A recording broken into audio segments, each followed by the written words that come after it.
नमस्कार मित्रांनो, आपल्या सर्वांचं मनापासून स्वागत आहे आपल्या विश्वासू आणि माहितीपूर्ण यूट्यूब चॅनल खबर लाईट मध्ये। मित्रांनो, देशभरातील कोट्यावधी शेतकरी सध्या एका महत्त्वाच्या अपडेटची आतुरतेने वाट पाहत आहेत आणि ती वाट पाहणं म्हणजे पीएम किसान सन्मान निधी योजनेचा पुढील हप्ता कधी मिळणार। अनेक शेतकरी सतत एकच प्रश्न विचारत आहेत, पुढचा हप्ता कधी येणार, हप्त्याची तारीख काय आहे आणि पैसे नेमके कधी खात्यामध्ये जमा होतील। तर मित्रांनो, आजच्या या व्हिडिओमध्ये आपण याच संदर्भातील एक मोठी आणि दिलासादायक बातमी जाणून घेणार आहोत। कारण आता पीएम किसान सन्मान निधी योजनेच्या 22व्या हप्त्याची संभाव्य तारीख निश्चित करण्यात आल्याची माहिती समोर येत आहे। मिळालेल्या माहितीनुसार यावेळी पीएम किसानचा पुढील हप्ता एका विशेष कार्यक्रमाच्या माध्यमातून वितरित केला जाणार आहे। मित्रांनो, 13 मार्च 2026 हा दिवस देशभरात पीएम किसान उत्सव दिवस म्हणून साजरा केला जाणार असल्याची माहिती मिळत आहे आणि याच कार्यक्रमाच्या दरम्यान देशाचे पंतप्रधान स्वतः पीएम किसान सन्मान निधी योजनेचा 22वा हप्ता शेतकऱ्यांच्या खात्यामध्ये जमा करणार आहेत। या कार्यक्रमाचे आयोजन आसाम राज्यामध्ये करण्यात येणार असल्याची माहिती समोर आली आहे।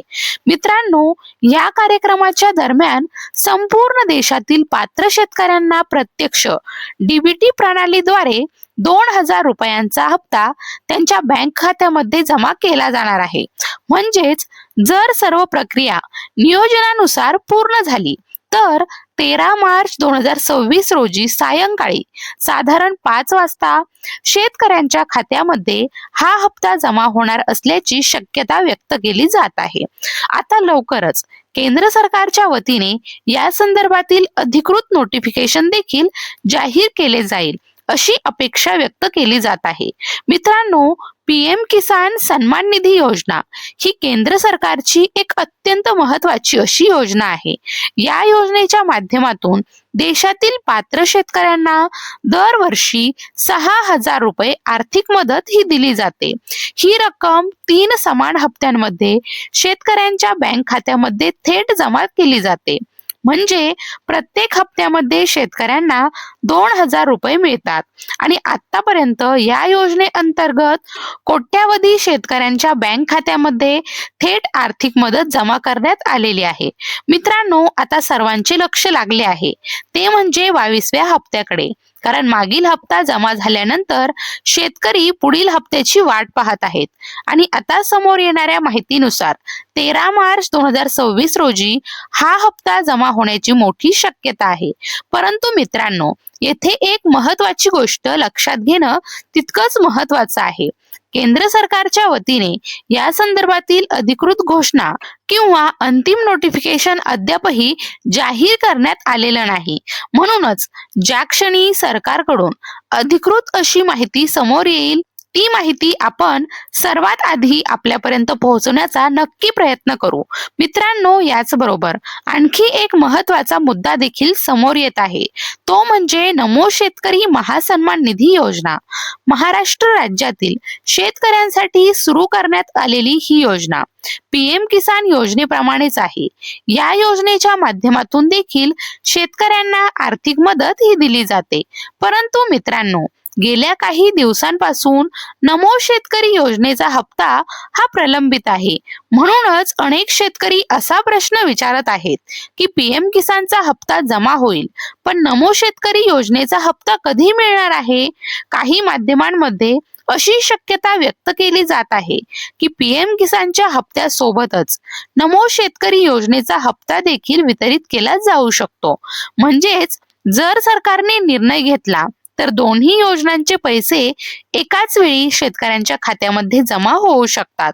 परंतु मित्रांनो, सध्या तरी याबाबत अधिकृत अशी घोषणा करण्यात आलेली नाही। म्हणूनच नमो शेतकरी योजनेच्या हप्त्याबाबत अंतिम माहिती येण्यासाठी अजून थोडी प्रतीक्षा करावी लागणार आहे। मित्रांनो, आता या ठिकाणी सर्वात महत्त्वाचा प्रश्न येतो. हा 22वा हप्ता मिळवण्यासाठी शेतकऱ्यांनी कोणत्या गोष्टी पूर्ण केलेल्या असणे आवश्यक आहे?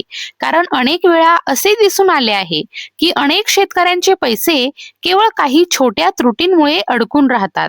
म्हणूनच जर तुम्हाला देखील पीएम किसान योजनेचा पुढील हप्ता वेळेवर मिळवायचा असेल, तर काही गोष्टी तपासून घेणं अत्यंत गरजेचं आहे. सर्वात पहिली आणि महत्वाची गोष्ट म्हणजे ई-केवायसी पूर्ण असणे. केंद्र सरकारने आता पीएम किसान योजनेसाठी ई-केवायसी ही अनिवार्य केलेली आहे. जर एखाद्या शेतकऱ्याने अजूनही ई-केवायसी पूर्ण केलेली नसेल, तर त्या शेतकऱ्याचा हप्ता थांबू शकतो. म्हणूनच तुम्ही अजूनही ई-केवायसी केलेली नसेल, तर शक्य तितक्या लवकर पीएम किसानच्या अधिकृत वेबसाईटवर जाऊन किंवा तुमच्या जवळच्या सीएससी सेंटरमध्ये जाऊन तुमची ई-केवायसी पूर्ण करून घ्या. दुसरी महत्वाची गोष्ट म्हणजे लँड सीडिंग म्हणजेच जमीन पडताळणी. अनेक राज्यांमध्ये जमिनीची नोंदणी आणि पडताळणी पूर्ण करणे हे अनिवार्य करण्यात आले आहे. जर तुमच्या नावावर असलेली जमीन पीएम किसान पोर्टलवर अपडेट नसली तरी देखील हप्ता हा अडकू शकतो.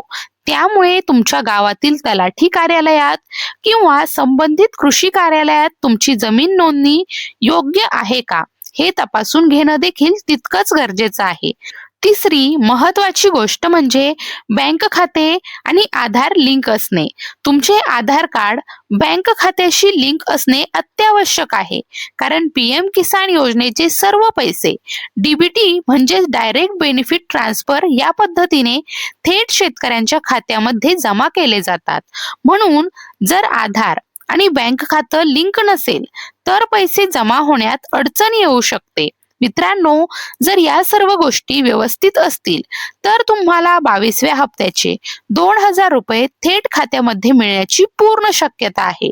आता सर्व शेतकऱ्यांचे लक्ष लागले आहे ते म्हणजे 13 मार्च 2026 या तारखेवर. कारण जर या दिवशी हा कार्यक्रम पार पडला तर लाखो शेतकऱ्यांच्या खात्यामध्ये एकाच वेळी पैसे जमा होऊ शकतात. मित्रांनो, ज्या क्षणी या संदर्भातील केंद्र सरकारचे अधिकृत अपडेट समोर येईल, ते अपडेट आपण लगेचच आपल्या या चॅनलवर शेअर करू. म्हणून जर तुम्ही अजूनही आपल्या खबर लाईट या यूट्यूब चॅनलला सबस्क्राईब केलं नसेल तर लगेच सबस्क्राईब करून घ्या. आणि हा व्हिडिओ आवडला असेल तर लाईक करा आणि ही माहिती जास्तीत जास्त शेतकरी बांधवांपर्यंत नक्की शेअर करा. धन्यवाद.